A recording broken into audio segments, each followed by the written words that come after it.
എല്ലാവർക്കും നമസ്കാരം. പല സ്ഥലങ്ങളിൽ സ്കാറ്റേഡ് ആയതുകൊണ്ട് എത്ര കുട്ടികളുണ്ട് എന്നുള്ളതിൻ്റെ ഒരു രൂപം എനിക്ക് കിട്ടിയിട്ടില്ല. എന്നിരുന്നാലും ഒരു വാക്യമുണ്ട്, വിളിക്കപ്പെട്ടവർ അധികം, തിരഞ്ഞെടുക്കപ്പെട്ടവർ ചുരുക്കം എന്ന് പറയുന്ന പോലെ നിങ്ങൾ കുറച്ച് പേരുള്ളൂ എന്നുള്ളത് ആദ്യം നമുക്ക് കാണുമ്പോൾ ഒരു ബുദ്ധിമുട്ടായിട്ട് തോന്നുമെങ്കിലും വളരെ ക്ലോസ് ആയിട്ടുള്ളൊരു ഇൻട്രാക്ഷൻ അതിന് കാരണമാക്കാമെന്നാണ് ഞാനതിൽ കാണുന്നൊരു പോസിറ്റീവ്. അപ്പം ഞാൻ ഒത്തിരി നേരം ദീർഘിപ്പിക്കുന്ന ഒരു സെഷനിലേക്ക് കടക്കുന്നില്ല. ഞാൻ എന്നെ ഒന്ന് പരിചയപ്പെടുത്താം. എൻ്റെ പേര് അലക്സ് മാത്യു എന്നാണ്. അലക്സ് മാത്യു. ഞാൻ സാഫി ഗ്രൂപ്പ് ഓഫ് ഇൻസ്റ്റിറ്റ്യൂഷനിലെ ഡീനാണ്. Dean of outreach and student services. അതായത് കൃത്യമായിട്ട് പറഞ്ഞു കഴിഞ്ഞാൽ കുട്ടികൾക്ക് ജോലി വാങ്ങിച്ചു കൊടുക്കുക, പ്ലേസ്മെന്റ് സജ്ജീകരിക്കുക എന്നുള്ള ഒരു ധർമ്മമാണ് എൻ്റെ ഡിപ്പാർട്ട്മെന്റിനുള്ളത്. അതുകൊണ്ട് തന്നെ ഏതൊക്കെ ഇൻഡസ്ട്രികളിൽ ഏതൊക്കെ തരം തൊഴിലുകളുണ്ട്, ആ തൊഴിലുകളിലേക്ക് കയറി ചെല്ലണമെങ്കിൽ ഏത് പഠനം പഠിക്കണം എന്നുള്ളതിനെ പറ്റി എനിക്ക് അത്യാവശ്യം ഒരു ഗ്രാഹ്യം ഉണ്ടെന്നാണ് ഞാൻ വിശ്വസിക്കുക. എങ്കിലും നിങ്ങൾക്ക് പറഞ്ഞു തരാൻ പറ്റുക ഒരു വലിയ സൗഭാഗ്യമായിട്ട് കരുതുക. ഞാൻ വളരെ ചുരുക്കമായിട്ട് കുറച്ച് കാര്യങ്ങൾ പറഞ്ഞുതരാം. കാരണം കോഴ്സുകളെ പറ്റി പറഞ്ഞു തുടങ്ങിക്കഴിഞ്ഞാൽ തീരില്ല. ഞാൻ ഇന്ന് രാവിലെ മുതൽ വൈകുന്നേരം വരെ ഇരുന്ന് സംസാരിച്ചാൽ പോലും കോഴ്സുകൾ തീരില്ല. പക്ഷെ വളരെ സ്പഷ്ടമായിട്ട് നിങ്ങൾ മനസ്സിലാക്കേണ്ട ചില കാര്യങ്ങൾ കൃത്യമായിട്ടൊന്ന് പറഞ്ഞു തരാം. കരിയർ ഗൈഡൻസ് എന്ന് പറയുന്ന ഒരു കാര്യം നിലവിലില്ല. കാരണം കരിയറിനെ ഞങ്ങൾക്ക് ഗൈഡ് ചെയ്യാൻ പറ്റുന്ന ഒന്നല്ല. എൻ്റെ പെർസ്പെക്റ്റീവിൽ ഞാനൊരു കോഴ്സിനെ പറ്റിയോ കരിയറിനെ കുറിച്ച് പറഞ്ഞു തന്നു കഴിഞ്ഞാൽ അത് പൂർണ്ണമായിട്ടും പൂർണ്ണ അർത്ഥത്തിൽ നിങ്ങളുടെ ഭാഗത്ത് വരുമ്പോൾ തെറ്റായിരിക്കും. അതുകൊണ്ട് തന്നെ കരിയർ ഗൈഡൻസ് എന്ന് പറയുന്ന ഒരു സമ്പ്രദായത്തോട് നിങ്ങൾ വലിയൊരു ആഭിമുഖ്യം പുലർത്താതിരിക്കുക, ഉപദേശങ്ങൾ തേടുക എന്നുള്ളതാണ് ആദ്യത്തെ ഒരു പ്രധാനപ്പെട്ട കാര്യം. ഞാൻ കാര്യത്തിലേക്ക് വരാം. യെസ്, സെറ്റിൽ ആവുക.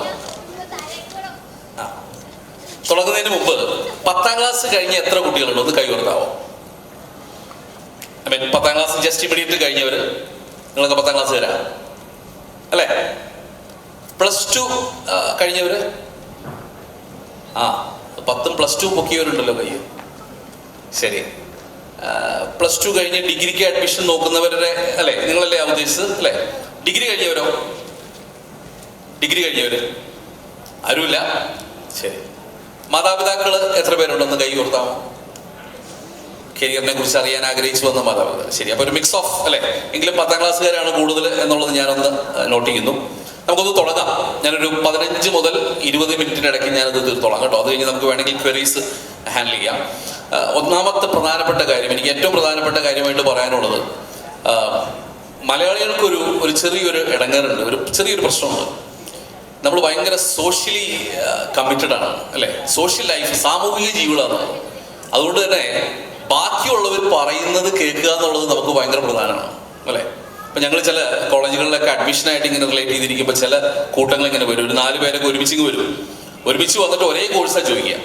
അപ്പോൾ ഒന്നാമത്തെ ആളുടെ അടുത്ത് ചോദിക്കുമ്പോൾ അവൻ പറയും എനിക്ക് മെക്കാനിക്കൽ എഞ്ചിനീയറിംഗ് വേണമെന്ന് പറയും. രണ്ടാമത്തെ ആളുടെ അടുത്ത് ചോദിക്കുമ്പോൾ അവന് മെക്കാനിക്കൽ. അപ്പോൾ നമ്മൾ ഇത് ഒരേ വീട്ടിൽ നിന്ന് വന്നവരാണെന്ന് ചോദിക്കും. അതല്ല, ഇത് ഈ പിയർ പ്രഷർ എന്ന് പറയും അല്ലേ? അങ്ങോട്ടും ഇങ്ങോട്ടും ഇങ്ങനെ പറഞ്ഞല്ലേ. അപ്പൊ നമുക്ക് അങ്ങനെ നമ്മുടെ ഒരു സാമൂഹിക പ്രശ്നം കൂടെയാണ്. കാരണം ഒരാൾ ഇന്നതിന് പോയാൽ പിന്നെ എല്ലാവരും കൂടെ പോകും. നിങ്ങൾ ശ്രദ്ധിച്ചില്ലേ, ഒരു ഹോട്ടൽ ഒരു സ്ഥലത്ത് തുടങ്ങപ്പെട്ട് കഴിഞ്ഞാൽ അവൻ രക്ഷപ്പെട്ട് കഴിഞ്ഞാൽ തൊട്ടടുത്ത് വേറെ അതേപോലെ തന്നെ ഒരു ഹോട്ടൽ വീണ്ടും സ്റ്റാർട്ട് ചെയ്യണം. അങ്ങനെ 3-4 ഹോട്ടൽ ഒരുമിച്ചൊക്കെ തുടങ്ങി അങ്ങനെ 4 പേര് ഒരുമിച്ച് പൊട്ടും.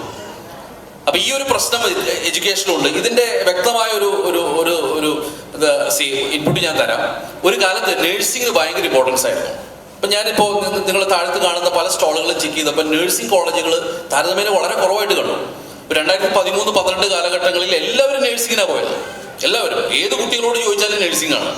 ഇപ്പൊ പക്ഷെ അതിന്റെ ഒരു ബഹളം കുറഞ്ഞു. ഇപ്പൊ താഴത്തെ സ്റ്റോളുകളുടെ ഒരു എണ്ണം നോക്കിയാലും നഴ്സിംഗ് കോളേജുകളുടെ എണ്ണം താരതമ്യേന വളരെ കുറവാണ്. അതിനുശേഷം എഞ്ചിനീയറിംഗ് ആയി. അങ്ങനെ എഞ്ചിനീയറിംഗ് തുടങ്ങി 100-165 കോളേജുകൾ കേരളത്തിൽ ഒരേ സമയത്ത് ആരംഭിക്കുകയും എല്ലാ മക്കളും, എല്ലാ വീട്ടിലെ എല്ലാ കുട്ടികളും എഞ്ചിനീയർ ആയി മാറുകയും ചെയ്തു. അപ്പൊ എന്താ പറ്റിയെന്നറിയോ? ഒടുവിൽ ജോലിയുടെ, ഇപ്പൊ നിങ്ങളൊന്ന് ആലോചിച്ച് നോക്കുക, 2 ലക്ഷം ജോലിയുണ്ട്. 4 ലക്ഷം കുട്ടികളുണ്ടെങ്കിൽ ഒരാൾക്ക് അര ജോലി കിട്ടാനുള്ള സാധ്യതയുള്ളൂ. എന്നാൽ അതേ സമയത്ത് 1 ലക്ഷം കുട്ടികളുണ്ട്, എന്നാൽ 2 ലക്ഷം ജോലി ഉണ്ടെങ്കിൽ ഒരു കുട്ടിക്ക് തന്നെ 2 ജോലി കിട്ടാം. ഞാൻ 2009 എഞ്ചിനീയറിംഗ് കഴിഞ്ഞ ആളാണ്. എഞ്ചിനീയറിംഗും എംടെക്കും കഴിഞ്ഞ ആളാണ്. ആ കാലഘട്ടത്തിൽ ഞങ്ങൾക്ക് 1, 2, 3 ജോലി വരെ കിട്ടിയിരുന്ന കാലഘട്ടമാണ്. കാരണം അന്ന് ജോലിയുടെ എണ്ണം കൂടുതലും പഠിച്ചിറങ്ങുന്ന കുട്ടികളുടെ എണ്ണം കുറവായിരുന്നു. അതിനുശേഷം നമ്മളെല്ലാവരും കൂടെ എഞ്ചിനീയറിംഗിലേക്ക് പോയി. അതോടുകൂടി എഞ്ചിനീയറിംഗ് പഠിച്ചിറങ്ങുന്ന കുട്ടികളെ മുട്ടിയിട്ട് നടക്കാൻ പറ്റാത്തൊരവസ്ഥയിലേക്ക് കാര്യങ്ങൾ മാറുകയും അങ്ങനെ പലർക്കും ജോലി കിട്ടാതിരിക്കുകയും ചെയ്തപ്പോൾ എന്ത് പറ്റി? പെട്ടെന്ന് എഞ്ചിനീയറിംഗ് കൂപ്പുകുത്തി. പിന്നെ എഞ്ചിനീയറിംഗ് ആർക്കും വേണ്ട. അപ്പൊ നമ്മൾ പോകുന്നതൊക്കെ ഇങ്ങനെ ഒരുമിച്ച് പോവുക, അവിടെ പോയി നമ്മൾ എല്ലാവരും കൂടെ പോയി പഠിച്ച് എല്ലാവർക്കും കൂടെ ജോലി കിട്ടുമെന്ന് വിചാരിക്കുക, ആർക്കും ജോലി കിട്ടില്ല, പിന്നെ തിരിച്ചു വരും നമ്മൾ പിന്നെ അടുത്ത കോഴ്സിൽ. അങ്ങനെ ഓരോ കാലഘട്ടങ്ങളിൽ ഓരോ കോഴ്സുകളുണ്ട്. ഇത് വലിയൊരു തകർച്ചയാണ് കേട്ടോ. നിങ്ങൾ മനസ്സിലാക്കേണ്ട കാര്യം, ഇതിനെ ബ്രേക്ക് ചെയ്യണം.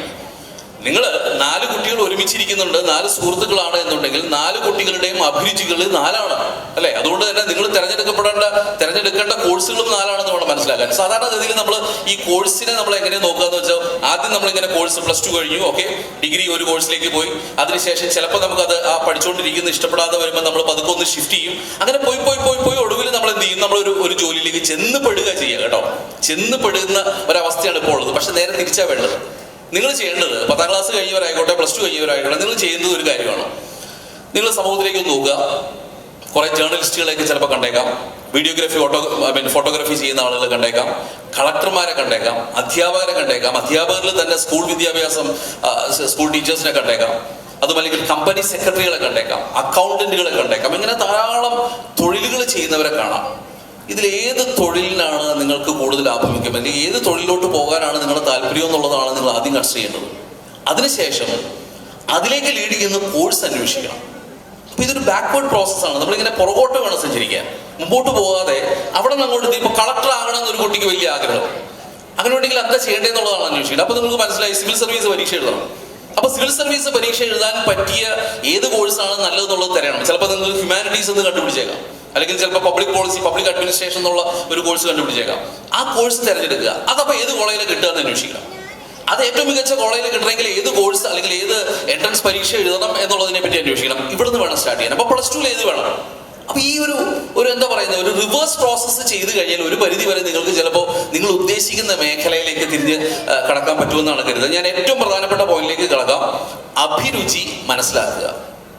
ഇപ്പൊ ഞാനിങ്ങനെ എന്താ പറയുന്നത്, നിങ്ങൾക്ക് വേണ്ടിയിട്ടുള്ള ഈ ഒരു മാറ്റർ എഴുതിയെടുത്തപ്പോൾ കോഴ്സിനെ പറ്റിയും, അല്ലെങ്കിൽ വേണ്ട 10ാം ക്ലാസ് കഴിഞ്ഞ വിദ്യാർത്ഥികൾ പോലും ആണെങ്കിൽ 11ലേക്ക് കടക്കുന്നതിന് മുമ്പ് തന്നെ നിങ്ങളുടെ അഭിരുചി, നിങ്ങളുടെ സ്കിൽ എന്താണെന്ന് മനസ്സിലാക്കുക. നിങ്ങളുടെ കഴിവെന്താ, നിങ്ങൾ ഏതിലാണ് ഏറ്റവും മേന്മയുള്ളത്. ഇപ്പൊ കഴിഞ്ഞ ദിവസം ഇന്നലെ എനിക്കൊരു കോൾ വന്നു. അവന് 10ാം ക്ലാസ്സിൽ 80% മാർക്കുണ്ട്. ഞാനൊരു എക്സാമ്പിൾ കാണിച്ചു തരാൻ വേണ്ടി പറയുന്നതാണ്. നിങ്ങൾക്കും അങ്ങനെ ചിന്തിക്കാം. 80% മാർക്കുണ്ട് അദ്ദേഹത്തിന്.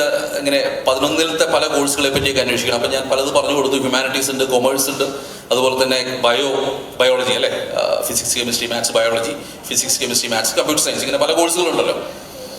അപ്പോൾ പുള്ളിക്ക് അങ്ങനെ പ്രത്യേകിച്ച് രൂപങ്ങളൊന്നുമില്ല. ഞാൻ ഇങ്ങനെ പറഞ്ഞു വന്നപ്പോൾ അവൻ എൻ്റെ അടുത്ത് പറയാണ്, സാറേ എനിക്ക് ഈ ഓട്ടോമൊബൈൽ എന്ന് പറയുന്നത് എനിക്ക് ഭയങ്കര ഇഷ്ടമാണ്. വണ്ടി പണിയാൻ വലിയ താല്പര്യമാണ്. എഞ്ചിൻ്റെ വർക്കുകൾ, അതുപോലെ തന്നെ ഫ്ലൈറ്റ് എങ്ങനെ ഓടുന്നു, കാർ എങ്ങനെ ഓടുന്നു, എഞ്ചിൻ എങ്ങനെ ട്യൂൺ ചെയ്യാം, ഇത്തരം കാര്യങ്ങളോട് എനിക്ക് വലിയ താല്പര്യമുണ്ട്. അപ്പം ഞാൻ പറഞ്ഞു, താല്പര്യം അവിടെ നിൽക്കട്ടെ, അതിന് സ്കില്ലുണ്ടോ എന്നുള്ളതാണ് അടുത്ത ചോദ്യം. താല്പര്യമുണ്ടോ? നമുക്ക് പല ആഗ്രഹങ്ങൾ ഇങ്ങനെ കിടക്കുമല്ലേ അല്ലേ? ആഗ്രഹമല്ല, സ്കില്ലുണ്ടോ? അപ്പോൾ അവൻ പറഞ്ഞു, ഞാനൊരു മോട്ടോർ ബൈക്ക് അഴിച്ച് പണിയുന്ന ഒരു സമയത്താണ് ഞാനൊരു മാസമായിട്ട് അതിൻ്റെ പുറകെ ഉണ്ട് എന്ന് പറയുമ്പോൾ അവൻ അതിൽ സ്കിൽഡാണ് അല്ലേ? സ്കില്ല് വേറെ, ആഗ്രഹം വേറെ കേട്ടോ. നിങ്ങൾക്ക് കളക്ടർ ആകാനോ അല്ലെങ്കിൽ ഡോക്ടർ ആകാനോ എഞ്ചിനീയർ ആകാനോ ആഗ്രഹം ഉണ്ടാകാം, പക്ഷെ അതിലേക്കുള്ള സ്കില്ലുണ്ടോ എന്നുള്ളതാണ് നിങ്ങൾ ആദ്യം ചെക്ക് ചെയ്യേണ്ടത്. അപ്പം ഞാൻ പറഞ്ഞു, ശരി, നിനക്ക് സ്കില്ല് ഉണ്ടാവാതിരിക്കാം, നീ കൂടുതൽ അന്വേഷിക്കാൻ പറഞ്ഞു. അങ്ങനെ അവൻ ഒരു 2-3 ദിവസത്തിന് ശേഷം അവൻ പലരോടും അന്വേഷിച്ചതിന് ശേഷം അവൻ പറഞ്ഞു, സാറേ എനിക്ക് അതിൽ സ്കിൽഡ് ഉണ്ടെന്നുള്ളതാണ്, ഞാൻ അതിൽ ആഗ്രഹമുണ്ട്, അറ്റ് ദ സെയിം ടൈം എനിക്ക് അതിലൊരു സ്കിൽ ഉണ്ടെന്നുള്ളതാണ് ഞാൻ മനസ്സിലാക്കുന്നത്. അങ്ങനെയാണെങ്കിൽ ഞാൻ ഇത് കോഴ്സിൽ പോകണം. അപ്പം ഞാൻ പറഞ്ഞു, ഇത് വളരെ വിദൂരത്ത് നടക്കുന്ന ഒരു കാര്യമാണ്, പക്ഷേ എന്നിരുന്നാലും നീ ഒരു കാര്യം ചെയ്യുക, +1 +2 കയറുമ്പോൾ ഫിസിക്സ് കെമിസ്ട്രി മാത്സ് ബയോളജി എന്ന് പറയുന്ന കോമ്പിനേഷൻ എടുത്തുള്ളൂ. ഒരു കാലത്ത് നിനക്ക് മെഡിസിനിലേക്ക് പോകാൻ ഒരു ആഗ്രഹം തോന്നിയാൽ ആഗ്രഹിക്കാമല്ലോ. അപ്പോൾ തീർച്ചയായിട്ടും പുള്ളി അതെടുത്തു. അപ്പം ഞാൻ പറയുന്ന അതിന് പകരം അവൻ ഹ്യൂമാനിറ്റീസോ കൊമേഴ്സോ എടുത്തിരുന്നെങ്കിൽ അവൻ ഒരു കാലത്തും അവൻ ഈ പറയുന്ന ഓട്ടോമൊബൈൽ ഇൻഡസ്ട്രിയിലേക്കോ എഞ്ചിനീയറിംഗിലേക്കോ കടക്കാനുള്ള ഒരു സാധ്യതയില്ല. അപ്പോൾ കുട്ടികളെ വളരെ ശ്രദ്ധിച്ച് ഞാൻ പറയുന്ന ഒന്നാമത്തെ കാര്യം അഭിരുചി അറിയണം. ഇപ്പം ഞാൻ കുറച്ച് ഉദാഹരണങ്ങൾ പറയാം. നിങ്ങൾ കൊച്ചുമക്കളാണല്ലോ, 10ാം ക്ലാസ് കഴിഞ്ഞ കുട്ടികളൊക്കെ ഉണ്ട്. ചില വിദ്യാർത്ഥികൾക്ക് നന്നായിട്ട് ആളുകളോട് ഇടപഴകാൻ അറിയാം, നന്നായിട്ട് സംസാരിക്കാൻ അറിയാം. ഒരു ഗ്രൂപ്പിലൊക്കെ ചെന്ന് കഴിഞ്ഞാൽ നന്നായിട്ട് അവർ ഹാൻഡിൽ ചെയ്യും അല്ലേ? ഗസ്റ്റുകളെയൊക്കെ നന്നായിട്ട് മാനേജ് ചെയ്യും. ഇതൊരു സ്കില്ലാണ്. രണ്ടാമത്, ചിലവർക്ക് വിൽക്കാൻ ഭയങ്കര കഴിവാണ്. ഞങ്ങളിപ്പോൾ ഉള്ളത് രാമനാട്ടുകര അടുത്താണ് അല്ലേ ഞാൻ താമസിക്കുന്നത്. അപ്പോൾ ഈ രാമനാട്ടുകര അടുത്ത് ഞാൻ നോക്കിയപ്പോൾ കഴിഞ്ഞ ദിവസം ഒരു വീടിൻ്റെ ഒരു സൈഡിലായിട്ട് ഒരു പയ്യനൊരു ടാർപ്പായൊക്കെ വലിച്ചിട്ട് ഒരു കട നടത്തുകയാണ്. അവൻ വിൽക്കാൻ മിടുക്കനാണ്. അപ്പൊ അതിന് പറ്റുന്ന കോഴ്സിലേക്ക് പോകണം. ഞാൻ മൂന്നാമത്തെ ഒരെണ്ണം പറയാം. ചിലവർക്ക് ഇങ്ങനെ പ്രോബ്ലംസ് സോൾവ് ചെയ്യാൻ പറ്റും. പ്രോബ്ലംസ് പെട്ടെന്ന് അവർ സൊല്യൂഷൻ കണ്ടുപിടിക്കും. ഒരു പ്രശ്നം വന്നാൽ പെട്ടെന്ന് അതിനുള്ള സൊല്യൂഷൻ കണ്ടുപിടിക്കും. ചിലവർക്ക് സിനിമയോട് ഭയങ്കര ആഭിമുഖ്യമാണ്. ചിലവർ ഫോട്ടോഗ്രാഫിയിൽ ഭയങ്കര മിടുക്കരാ, വീഡിയോഗ്രാഫിയിൽ ചിലവർ ഭയങ്കര മിടുക്കരാ, ചിലവർ ആർട്ടിനോട് വലിയ താല്പര്യമുണ്ട്, ചിലവർക്ക് ഭയങ്കര സംഘാടക ഭയങ്കര മികവാണ്, അതായത് കോർഡിനേഷൻ കപ്പാസിറ്റി. അതുപോലെ തന്നെ ചിലവർക്ക് ഭയങ്കര ക്രിയേറ്റിവിറ്റി. നിങ്ങൾ തന്നെ ഒന്ന് ആലോചിച്ച് നോക്കുക, ചിലവർ നന്നായിട്ട് പടം വരയ്ക്കും, ചില കൺസെപ്റ്റൊക്കെ പെട്ടെന്ന് കിട്ടും അവർക്ക്. ക്രിയേറ്റിവിറ്റി അല്ലേ, അതൊരു സ്കില്ലാണ്. വസ്ത്രം എന്താ പറയുന്നത്, ഡിസൈൻ ചെയ്യുന്നതിൽ പെൺകുട്ടികൾക്ക് പ്രത്യേകിച്ച് കഴിവുള്ളവരുണ്ട്, നിങ്ങൾക്ക് പറ്റിയ കോഴ്സുകളുണ്ട്. ഇനി വേറെ പറയാം, ചിലവർക്ക് സംരംഭകരാകാനാണ് ഉള്ളത്, അതായത് കച്ചവടം തുടങ്ങുക, സ്വന്തമായിട്ടൊരു ഓൺട്രപ്രണർ ആകുക എന്ന് പറയുന്ന സ്കില്ല് നേരത്തെ മുതൽ കാണിക്കുന്നവരുണ്ട്. ചിലവർക്ക് ഇങ്ങനെ എന്താ പറയുക, ഒത്തിരി സ്മാർട്ടൊന്നും ആയിരിക്കില്ല, പക്ഷെ ഇങ്ങനെ പഠിപ്പിച്ചും റിസർച്ച് ചെയ്യുന്ന കഴിവുള്ള ചില കുട്ടികളുണ്ട്. ഫോട്ടോഗ്രാഫിയിലും എടുക്കുക. ചിലവർക്ക് ഭക്ഷണം ഉണ്ടാക്കാനായിരിക്കും കഴിവ്, ചിലർക്ക് ഭക്ഷണം നന്നായിട്ട് പ്രിപ്പയർ ചെയ്ത് അത് ഗാർണിഷ് ചെയ്ത് സബ്മിറ്റ് ചെയ്യാനായിരിക്കും ഇഷ്ടം. ചിലവർക്ക് പഠിപ്പിക്കാനായിരിക്കും. നിങ്ങളിപ്പോൾ 10ാം ക്ലാസ്സിലൊക്കെ പഠിക്കുന്ന കുട്ടികൾ ചിലപ്പോൾ കൂട്ടുകാർക്ക് പഠിപ്പിച്ചു കൊടുക്കുമ്പോൾ ചിലപ്പോൾ പറയും, ഞാൻ പഠിപ്പിച്ചിട്ട് മനസ്സിലാവുന്നുണ്ടെന്ന് പറയുന്നുണ്ടാവാം. ചിലപ്പോൾ അവർ തന്നെ പറയും നിങ്ങൾക്ക്, ചിലപ്പോൾ അവർ അക്നോളജ് ചെയ്യും, എടാ നീ പഠിപ്പിച്ചിട്ട് എനിക്കെല്ലാം മനസ്സിലാവുന്നുണ്ട് കേട്ടോ, നിനക്കൊരു ടീച്ചർ ആവരുതോ അല്ലേ. ഇതാണ് സ്കിൽ ഐഡന്റിഫിക്കേഷൻ. ഇതൊരു 10ാം ക്ലാസ്സിലോ 5ാം ക്ലാസ് മുതലോ ഒക്കെ ആരംഭിക്കേണ്ടതാണ്. ഒന്നാമത്തെ മാർഗം എന്ന് പറയുന്നത് സ്വയം അന്വേഷിക്കുക എന്നുള്ളതാണ് കേട്ടോ. നിങ്ങളെ തന്നെ ഒന്ന് അന്വേഷിച്ചുകൊണ്ടിരിക്കുക, നിങ്ങളോട് ചോദിക്കുക, വേറെ ആര് പറഞ്ഞു തന്നിട്ടും കാര്യമില്ല. 2-3 മാർഗങ്ങളുണ്ട് ആകെ സ്കില്ലുകൾ കണ്ടുപിടിക്കാൻ. ഒന്നൊരു സൈക്കോമെട്രിക് അനാലിസിസ് ഒക്കെ നടത്താം. നമുക്ക് വേണമെങ്കിൽ ടെക്നോളജിയിൽ ഉപയോഗിച്ചാൽ നിങ്ങളുടെ ചോദ്യങ്ങൾക്ക് ഉത്തരം കൊടുത്തു കഴിഞ്ഞാൽ ഒരു പക്ഷേ നിങ്ങൾക്ക് നിങ്ങളുടെ സ്കില്ലുകൾ ഐഡന്റിഫൈ ചെയ്ത് കിട്ടിയേക്കാം. രണ്ടാമത്തേന്ന് പറയുന്നത് സ്വയം മനസ്സിലാക്കുക എന്നുള്ളതാണ് അല്ലേ. സ്വയം അറിയുക, ഞാൻ ഏതാ എൻജോയ് ചെയ്യുന്നത്, ഞാൻ എന്ത് ചെയ്യുമ്പോഴാണ് മിടുക്ക് കാണിക്കുന്നത് എന്നുള്ളത് അന്വേഷിക്കുക. അത് ഏതാണ്ട് തീർച്ചപ്പെടുത്തി നിങ്ങൾക്ക് ഒരു 5-10 ഒക്കെ ലിസ്റ്റ് ചെയ്യാൻ പറ്റുകയാണെങ്കിൽ ഒരു പരിധി വരെ ഐഡന്റിഫൈ ചെയ്യാം. മൂന്നാമത്തെ കാര്യം എന്ന് പറയുന്നത് നിങ്ങളോട് വളരെ അടുപ്പമുള്ള ആളുകളോട്, സ്നേഹമുള്ളവരോട് അത് ചോദിക്കുക.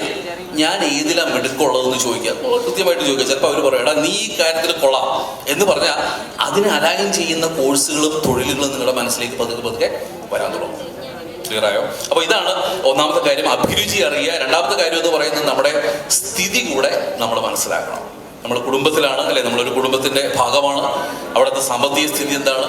നമ്മളിപ്പോൾ ഞാൻ പറയട്ടെ, ചില കുട്ടികളൊക്കെ വന്നിട്ട് എൻ്റെ അടുത്ത് പെട്ടെന്ന് ഇങ്ങനെ പറയും, സാറേ പൈലറ്റ് ആകണമെന്ന് പറയും. പൈലറ്റ് ആകാൻ എന്താ വേണ്ടേ?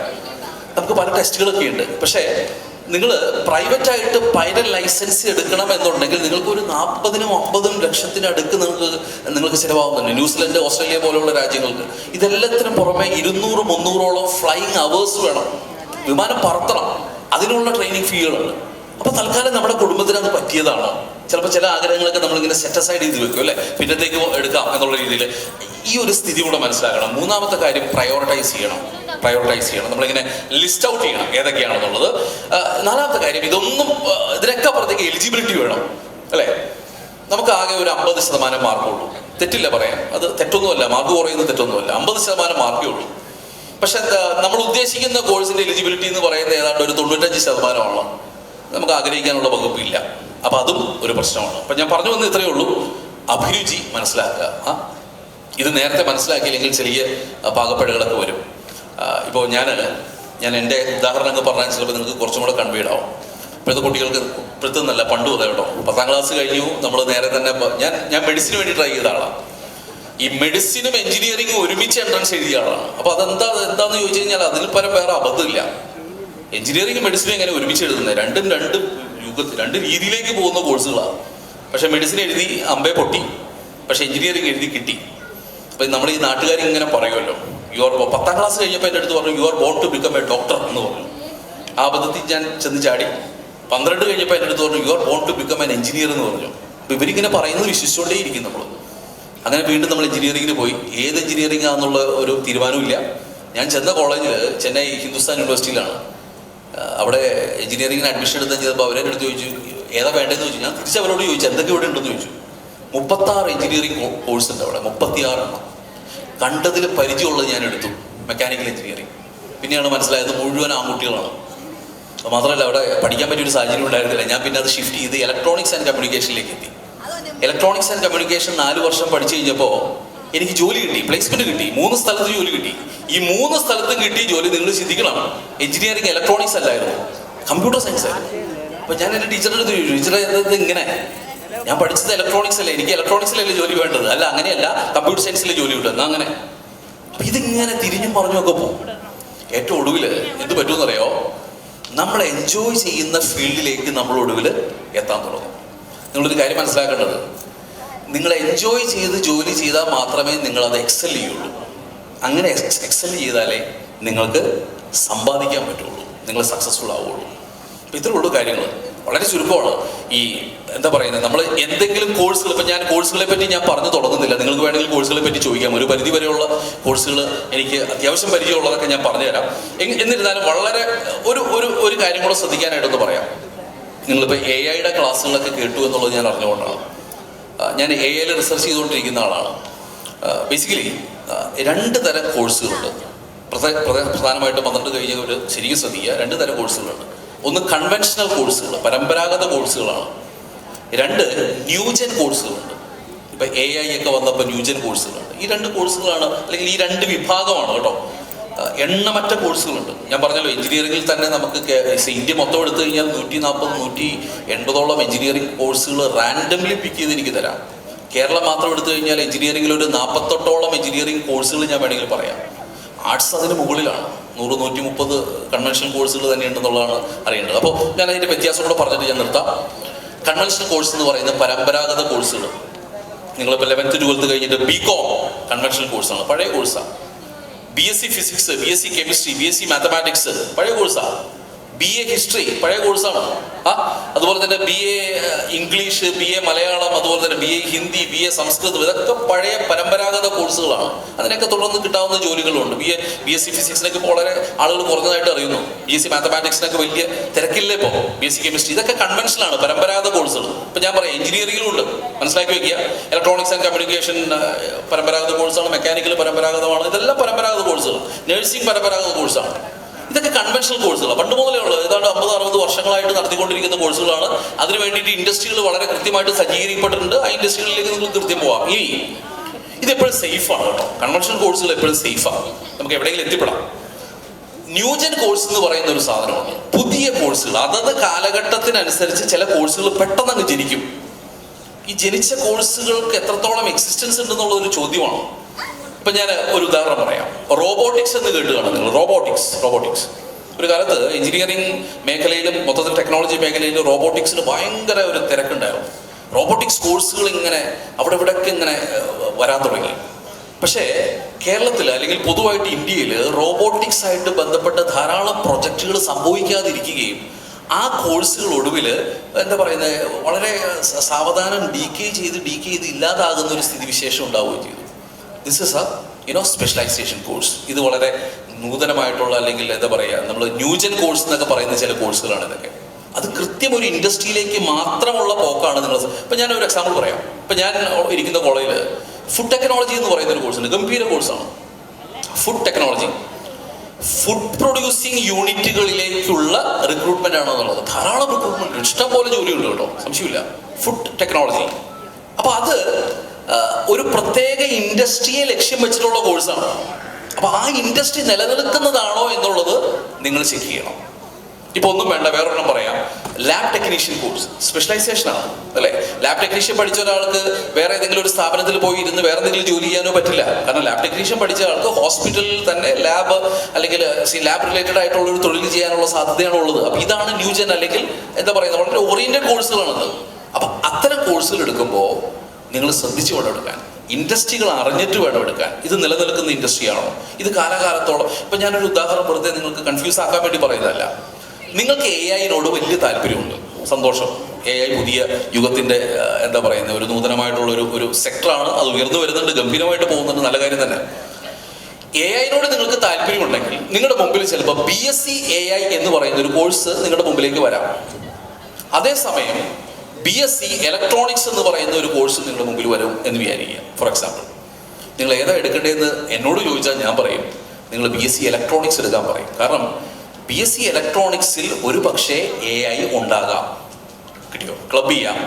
പക്ഷേ AI എടുത്തു കഴിഞ്ഞാൽ പിന്നെ നമുക്ക് അങ്ങനെ മാത്രമേ യാത്ര ചെയ്യാൻ പറ്റുള്ളൂ. ഞാൻ വേറൊരു ഉദാഹരണം കുറച്ചും കൂടെ സിമ്പിളായിട്ടൊന്ന് പറഞ്ഞു തന്നാൽ ചിലപ്പോൾ നിങ്ങൾക്ക് മനസ്സിലാവും. ഇപ്പോൾ ഫിസിക്സിൻ്റെ, അല്ലെങ്കിൽ വേണ്ട ഇലക്ട്രോണിക്സ് തന്നെ എടുക്കാം. ഇലക്ട്രോണിക്സ് എന്ന് പറയുന്ന ഒരു മേഖലയുണ്ട്. ഇലക്ട്രോണിക്സ് എന്ന് പറയുന്നത് ഫിസിക്സിൻ്റെ ഒരു ഉപവിഭാഗമാണ് കേട്ടോ, അതുകൂടെ അറിയാം. ഇലക്ട്രോണിക്സ് എന്ന് പറയുന്ന വിഭാഗമുണ്ട്. റോബോട്ടിക്സ് എന്ന് പറയുന്ന മറ്റൊരു വിഭാഗമുണ്ട്. റോബോട്ടിക്സ് എന്ന് പറയുന്ന സ്പെഷ്യലൈസേഷനാണ്. ഇലക്ട്രോണിക്സ് എന്ന് പറയുന്നത് വളരെ വലിയൊരു ഏറിയയാണ്. അപ്പോൾ നിങ്ങളുടെ അടുത്ത് ചോദിക്കുകയാണ്, അപ്പോൾ നിങ്ങളുടെ താല്പര്യം റോബോട്ടിക്സ് ആണ് എന്ന് എൻ്റെ അടുത്ത് വന്ന് പറഞ്ഞു. അപ്പോൾ ഞാൻ പറഞ്ഞു, മക്കളെ നിങ്ങൾക്ക് 2 കോഴ്സുകളുണ്ട്. ഒന്ന് ഒരു വേണമെങ്കിൽ എഞ്ചിനീയറിംഗ് ഇൻ ഇലക്ട്രോണിക്സ് എടുക്കാം, അല്ലെങ്കിൽ എഞ്ചിനീയറിംഗ് ഇൻ റോബോട്ടിക്സ് എടുക്കാം എന്ന് ഞാൻ നിങ്ങളുടെ അടുത്ത് പറയാം. അപ്പം നിങ്ങൾ എൻ്റെ അടുത്ത് പറഞ്ഞു, സാർ എനിക്ക് AI തന്നെ ജോലി വേണം എന്ന് പറയാം. അപ്പോൾ ഞാൻ പറയുകയാണ്, നിങ്ങൾ വളരെ കണിശമാണ്, നിങ്ങൾക്ക് AI തന്നെ മതി എന്നാണ് എന്നുണ്ടെങ്കിൽ നിങ്ങൾ വേണമെങ്കിൽ എഞ്ചിനീയറിംഗിൽ AI എടുത്തോളൂ. പക്ഷേ ഇതിലൊരു രസമുണ്ട്. നിങ്ങൾ ഇലക്ട്രോണിക്സിൽ എഞ്ചിനീയറിംഗ് എടുത്താൽ AI അതിലുണ്ടാവും, അല്ലെങ്കിൽ റോബോട്ടിക്സ് അതിലുണ്ടാകും. കാരണം ഇലക്ട്രോണിക്സിൻ്റെ ഉപവിഭാഗമാണ് റോബോട്ടിക്സ്. കിട്ടിയോ? പക്ഷെ നിങ്ങൾ റോബോട്ടിക്സ് ആണ് എടുക്കുന്നതെങ്കിൽ ഇലക്ട്രോണിക്സിൻ്റെ ഇതര മേഖലകൾ നിങ്ങൾക്ക് കവർ ചെയ്യാൻ പറ്റില്ല. ഇലക്ട്രോണിക്സിന് ധാരാളം മേഖലകളുണ്ട്. ഇലക്ട്രോണിക്സിൽ വരുന്നതാണ് VLSI എന്ന് പറയുന്ന ഒരു മേഖല, പവർ ഇലക്ട്രോണിക്സ് എന്ന് പറയുന്ന ഒരു മേഖലയുണ്ട്, റോബോട്ടിക്സ് അതിൽ പെടുന്നതാണ്, മൈക്രോ കൺട്രോളേഴ്സ് അതിൽ പെടുന്നതാണ്. ഇങ്ങനെ ധാരാളം ഉപവിഭാഗങ്ങളുണ്ട്. അപ്പോൾ അതിലൊന്ന് മാത്രമാണ് റോബോട്ടിക്സ്. അപ്പോൾ നിങ്ങൾ റോബോട്ടിക്സ് എടുത്തു കഴിഞ്ഞാൽ ഇലക്ട്രോണിക്സിലെ എല്ലാ വിഭാഗങ്ങളും കവർ ചെയ്യാൻ പറ്റില്ല. കിട്ടിയോ? അപ്പോൾ എന്താ വേണ്ടത്? നിങ്ങൾ ബുദ്ധിപൂർവ്വം ഇലക്ട്രോണിക്സ് എടുക്കുക.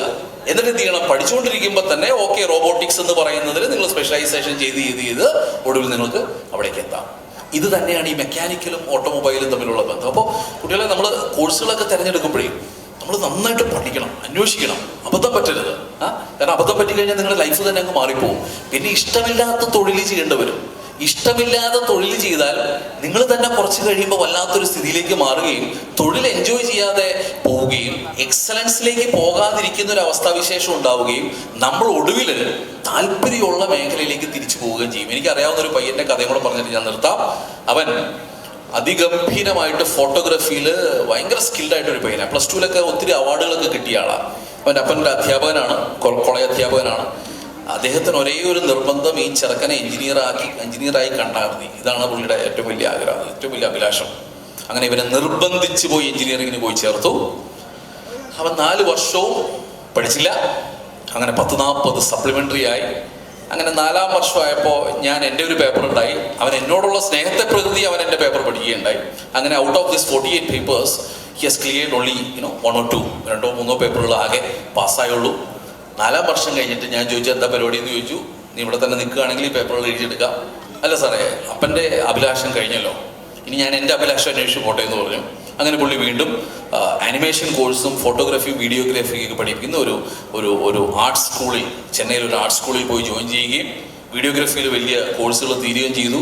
ഒടുവിൽ വീണ്ടും അവൻ ഫിലിം ഫീൽഡിലേക്ക് ഇറങ്ങുകയും ചെയ്തു. ഇപ്പോൾ പല മൂവീസിലും അവൻ വീഡിയോഗ്രാഫി ഹാൻഡിൽ ചെയ്യുന്ന ഒരാളായിട്ട് മാറുകയൊക്കെ ചെയ്തു. അപ്പോൾ 4 വർഷം അദ്ദേഹത്തിന് നഷ്ടപ്പെട്ടു എന്നുള്ളതാണ് ഞാൻ പറഞ്ഞതിൻ്റെ രത്നച്ചുരുക്കം. അപ്പോൾ കൃത്യമായ വഴി, ഞാനതാണ് നേരത്തെ നിങ്ങളുടെ ടോപ്പിക്കിൽ പറഞ്ഞത്, ശരിയായ കോഴ്സ് വളരെ ശരിയായ നേരത്തിലേ കണ്ടുപിടിച്ച് ആ പാതയിലൂടെ തന്നെ പോവുക. ചെറിയ ഷിഫ്റ്റിനൊക്കെ ഉള്ള സാധ്യതകളും കൂടെ നിങ്ങൾ മനസ്സിൽ കണ്ടേക്കണം. പോകുന്ന പോക്കിൽ നമ്മളിങ്ങനെ പഠിച്ചു പോകുമ്പോൾ ഇങ്ങനെ എല്ലാ രുചി വരുമ്പോൾ ചിലപ്പോൾ നമുക്ക് തോന്നുന്നു ഇതെനിക്ക് ഇഷ്ടപ്പെടുന്നില്ലല്ലോ എന്നൊരു തോന്നൽ വരാം. അപ്പോഴും ആ ഷോക്കിനെ അബ്സോർബ് ചെയ്യാൻ പറ്റുന്ന ഒരു കോഴ്സായിരിക്കണം എന്നുള്ളത്. നമുക്ക് ഇതില്ല എന്ന് പറഞ്ഞപ്പോൾ പറയാണ്, പെട്ടെന്ന് നിങ്ങളടുത്ത് പറയാണ് റോബോട്ടിക്സ് ഇനി ഇന്ത്യയിൽ ഇല്ല എന്ന് പറഞ്ഞാൽ നിങ്ങൾ പെട്ടുപോകുന്ന അവസ്ഥയുണ്ട്. അപ്പോൾ നമുക്ക് വേറെ പല ചോയ്സുകൾ വേണം, അല്ലേ? അതുകൊണ്ടാണ് നമ്മളെപ്പോഴും ഉപദേശിക്കുന്ന കൺവെൻഷണൽ കോഴ്സുകൾ, പഴയ കോഴ്സുകൾ എടുക്കൂ, പ്രത്യേകിച്ച് ഡിഗ്രിക്ക്. എന്നിട്ട് ഒടുവിൽ എന്ത് ചെയ്യണം? സ്പെഷ്യലൈസേഷന് PGക്ക് പോകാം, അല്ലേ? അങ്ങനെ സ്പെഷ്യലൈസ് ചെയ്ത് നിങ്ങളിപ്പോൾ ഞാൻ പറയുന്നത് പഠിച്ചുകൊണ്ടിരിക്കുമ്പോൾ തന്നെ നിങ്ങൾക്ക് സർട്ടിഫിക്കേഷൻസ് എടുക്കാം. ഞാനൊരു വാക്ക് സാഫിയെക്കുറിച്ചും കൂടെ ഒന്ന് പറഞ്ഞോട്ടെ. സാഫി ഒരു പ്രത്യേക വാല്യൂസ് വെച്ച് പുലർത്തുന്ന സ്ഥാപനമാണ്. ഞങ്ങൾക്ക് 3 കോളേജുകളുണ്ട്. ഒന്ന് Safi institute of advance study, autonomous കോളേജാണ്.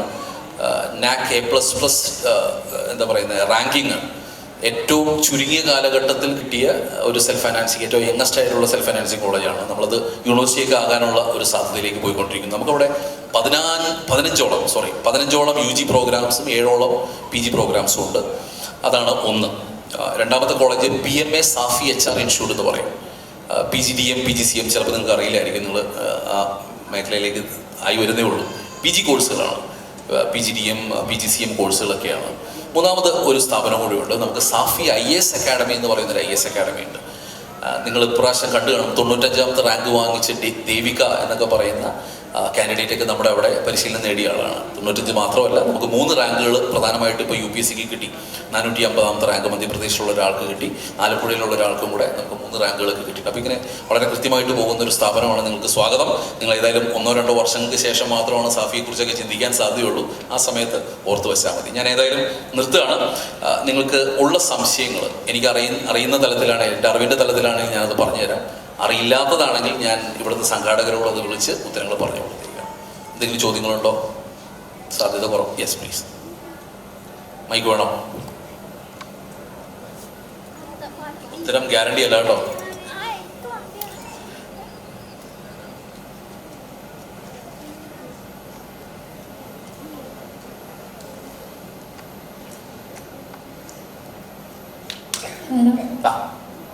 ഞാൻ നീമ, +2 കഴിഞ്ഞ സ്റ്റുഡൻ്റ് ആണ്. സാറ് പറഞ്ഞല്ലോ പഠിച്ചു തുടങ്ങിയ ശേഷം ഏത് ഷോക്ക് അബ്സർവ് ചെയ്യാൻ പറ്റിയ കോഴ്സാണ് അത്? BDS പറഞ്ഞ കോഴ്സ് അങ്ങനത്തെ ഒരു കോഴ്സാണ് അറിയാൻ വേണ്ടിയിട്ടാണ്. ബി ഡിസൈൻ അല്ലേ? ബി ഡിസൈൻ നമ്മൾ ചെക്ക് ചെയ്യേണ്ട കാര്യം ഇത്രയേ ഉള്ളൂ. ഒന്ന്, ഏറ്റവും മികച്ച കോളേജിൽ വേണം പഠിക്കാൻ. ബി ഡിസൈനിന്റെ കോളേജിന്റെ എണ്ണം വളരെ താരതമ്യേന വളരെ കുറവാണ്. നിങ്ങളുടെ എൻട്രൻസ് എക്സാം ഉണ്ടായിരുന്നല്ലേ ബി ഡിസൈനിന്റെ? അറ്റൻഡ് ചെയ്തിരുന്നു അല്ലേ? ബേസിക്കലി ഇത് ഈ ആർക്കിടെക്ചർ എന്ന് പറയുന്ന ഒരു കോഴ്സ് ഉണ്ട്, BArch അല്ലേ? ആർക്കിടെക്ചർ എന്ന് പറയുന്നത് കൺസ്ട്രക്ഷനായിട്ട് ബന്ധപ്പെട്ട ക്രിയേറ്റീവ് ഡിസൈനിങ്ങിന്റെ കോഴ്സാണ് BArch. ബി ഡിസൈനിങ് എന്ന് പറഞ്ഞാൽ ഇന്ന പ്രൊഡക്റ്റ് എന്നില്ല, ഏത് പ്രൊഡക്റ്റും ആകാം. അതായത് നമ്മൾ ഇപ്പോൾ ഈ ഫാൻ ഇത് ഡിസൈൻ ചെയ്തത് ചിലപ്പോൾ ഒരു ഡിസൈൻ ചിന്താഗതിയുള്ള ഒരാളായിരിക്കാം. പക്ഷെ ആ കാലത്ത് അങ്ങനെ ഒരു ബി ഡിസൈൻ എന്ന് പറയുന്ന കോഴ്സ് ഉണ്ടായിരുന്നില്ല. ഇപ്പോഴാണ് ഈ ബി ഡിസൈൻ എന്ന് പറയുന്ന ബാച്ചലർ ഓഫ് ഡിസൈൻ എന്ന് പറയുന്ന ഒരു കോഴ്സ് വന്നിരിക്കുക. അപ്പോൾ ഏതൊരു ഉൽപ്പന്നത്തിലും ഏതൊരു ഒബ്ജക്റ്റിലും ഒരു ഡിസൈൻ ആസ്പെക്ട് കാണാൻ സാധിക്കുക, ക്രിയേറ്റിവിറ്റി ഉണ്ടാകുക.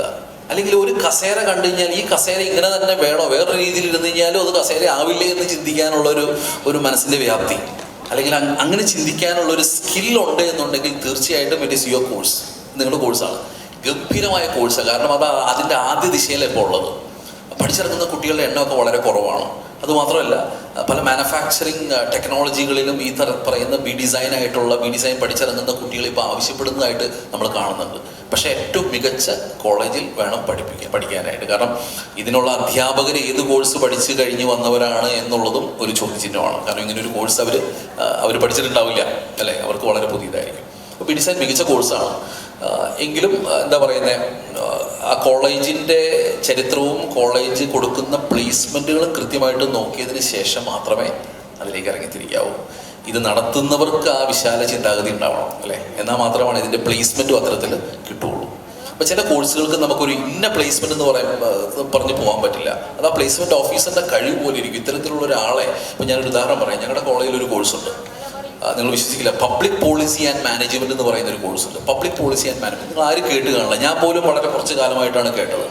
ഈ കോഴ്സിന്റെ പ്രത്യേകത എന്ന് പറയുന്നത്, നിങ്ങൾ ഈ ഹേമ കമ്മിറ്റി എന്നൊക്കെ കേട്ടിട്ടുണ്ടോ? ഇപ്പോൾ നമ്മുടെ ഫിലിം മേഖലയിലെ വലിയ പ്രശ്നങ്ങൾ വന്നല്ലോ, ഹേമ കമ്മിറ്റി റിപ്പോർട്ടുകൾ, അതുപോലെ തന്നെ മുണ്ടക്കൈ ദുരന്തത്തിൽ സംഭവിച്ചിട്ടുള്ള പ്രശ്നങ്ങളെ അനലൈസ് ചെയ്ത് ഗവൺമെന്റിന് റിപ്പോർട്ട് കൊടുക്കും. ഇത്തരത്തിലുള്ള റിപ്പോർട്ടുകൾ സബ്മിറ്റ് ചെയ്യുന്ന ഒരു കോഴ്സ്, അല്ലെങ്കിൽ അതിനുവേണ്ടി പഠിപ്പിക്കുന്ന ഒരു കോഴ്സാണ്. ജസ്റ്റ് 1 ഇയർ കോഴ്സ്, ഗംഭീര കോഴ്സാണ്. പ്ലേസ്മെന്റ് മുഴുവൻ കിട്ടുന്ന 70,000-80,000 രൂപയൊക്കെ സ്റ്റൈഫൻഡോട് കൂടി പിള്ളേർ പഠിക്കുന്ന ഒരു കോഴ്സ്. അപ്പോൾ അത്തരത്തിലുള്ളൊരു കോഴ്സാണ്. പക്ഷേ ഇൻഡസ്ട്രി കൃത്യമായിട്ട് ഐഡൻറ്റിഫൈ ചെയ്യണം. നിങ്ങൾ പത്രത്തിൽ എവിടെയും കാണില്ല ഞങ്ങൾക്ക് ബി ഡിസൈൻ പഠിച്ചവരെ വേണം എന്നെവിടെയും കാണില്ല.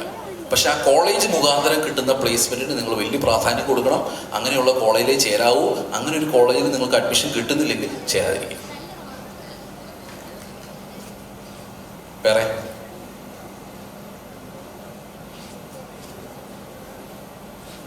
ചോദിക്കണമെന്നുണ്ട്, പക്ഷെ അങ്ങനെയുള്ളവർക്ക് ചോദിക്കാൻ കേട്ടോ.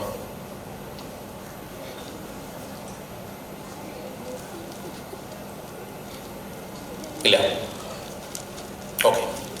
എൻ്റെ സമയം ക്രമീകരിച്ചിരുന്നത് 12:30-ക്കാണ്. പക്ഷെ 2 മണിക്കൂർ 3 മണിക്കൂർ ലേറ്റായിട്ട് ഓർഡറേ. ഇനി ചോദ്യങ്ങളില്ലെങ്കിൽ നമുക്ക് നിർത്താം. Thank you very much for listening me all these. നിങ്ങൾ 2 മണിക്കൂർ, ഞാനൊരു സാധാരണഗതിയിൽ നമ്മൾ കരിയർ ഗൈഡൻസ് ഞാൻ അങ്ങനെ വലിച്ചു നീട്ടാറില്ല. കാരണം അതിൻ്റെ ആവശ്യങ്ങളില്ല. ഈ ചോദ്യങ്ങൾ വരുമ്പോൾ അത് ക്ലിയർ ചെയ്ത് പോകുന്നതാണ് കുറച്ചും കൂടെ better. So thank you very much for the opportunity. നിങ്ങൾ എന്താവശ്യങ്ങളുണ്ടെങ്കിലും നിങ്ങൾക്ക് ഇപ്പോൾ എന്നോട് എന്തെങ്കിലും ചോദിക്കാനുണ്ടെങ്കിൽ പോലും നിങ്ങൾക്ക് സാഫി ഗ്രൂപ്പ് ഓഫ് ഇൻസ്റ്റിറ്റ്യൂഷൻ്റെ നമ്പറിലേക്ക് വിളിച്ചാൽ മതിയാവും. അത്യാവശ്യം വേണ്ടുന്ന കരിയറിനെ റിലേറ്റ് ചെയ്തിട്ടുള്ള ചോദ്യങ്ങൾക്ക് ഉത്തരങ്ങൾ ഞങ്ങൾക്ക് തരാൻ സാധിച്ചേക്കും കേട്ടോ. So thank you for the opportunity. By.